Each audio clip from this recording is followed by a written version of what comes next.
आपण अंड्याचे विविध प्रकार बनवत असतो. कधी अंडा मसाला, कधी अंडा करी, अंडा भुर्जी, अंडा आमलेट. पण तुम्ही कधी अंडा भजी बनवली आहेत का? आज आपण झटपट बनणारी आणि चमचमीत अशी अंडा भजी बनवतोय. अंडा भजी बनवण्यासाठी अंडी उकडून घेतलेत आणि प्रत्येक अंड्याचे असे लांब आकारात 3-3 भाग केलेत. 3 अंड्यांची भजी बनवण्यासाठी भांड्यामध्ये 3 चमचे बेसन घेतलं आणि भजी छान कुरकुरीत व्हावीत म्हणून त्यामध्ये 1 चमचा तांदळाचं पीठ घातलं. आता या पिठामध्ये पाव चमचा हळद, 1 चमचा मिरची पावडर, चवीनुसार मीठ, 1 चमचा आलं लसूण पेस्ट आणि बारीक चिरलेली कोथिंबीर घातली. मसाले पिठामध्ये चांगले मिसळून घेतले. या बेसनच्या मिश्रणामध्ये गरम तेल किंवा सोडा घालायची गरज लागत नाही. आता या पिठामध्ये थोडं थोडं पाणी घालायचं आणि बेसनची छान सरसरीत अशी पेस्ट बनवून घ्यायची. पाणी जास्त झालं आणि जर हे बेसनचं मिश्रण पातळ झालं तर त्या अंड्याला चिकटून राहणार नाही.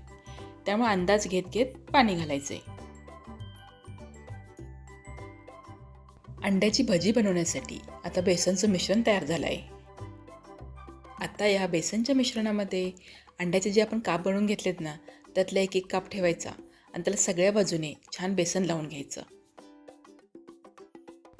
अंड्याच्या कापांना बेसन लावताना अंड्यातील पिवळा पलक बाहेर येणार नाही याची काळजी घेऊन सगळ्या बाजूने बेसन लावायचे.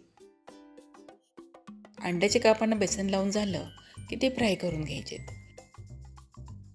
त्यासाठी मी फ्राईंग पॅनमध्ये तेल गरम करायला ठेवलं आहे.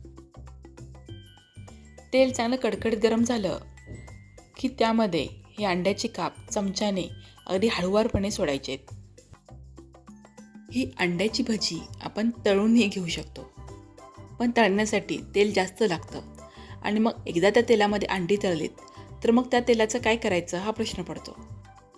ही कमी तेलामध्ये फ्राय केलेली भजी तेवढी छान कुरकुरीत आणि चवदार होतात. मध्यम गॅसवर ही भजी फ्राय करून घ्यायची आहेत. तर खालची बाजू छान खरपूस भाजली की भजी उलटी करून घ्यायची आणि दुसऱ्या बाजूने खरपूस अशी भाजून घ्यायची. ही भजी कोरडीच खूप छान लागतात, पण सॉस किंवा हिरव्या चटणीबरोबरही तुम्ही खाऊ शकता. अंडी जर उकडलेली असतील तर ही भजी फक्त 10 मिनिटांमध्ये तयार होतात. तर ही अशी छान खुसखुशीत भजी एकदा नक्की बनवून पहा. व्हिडिओला लाईक आणि शेअर करा.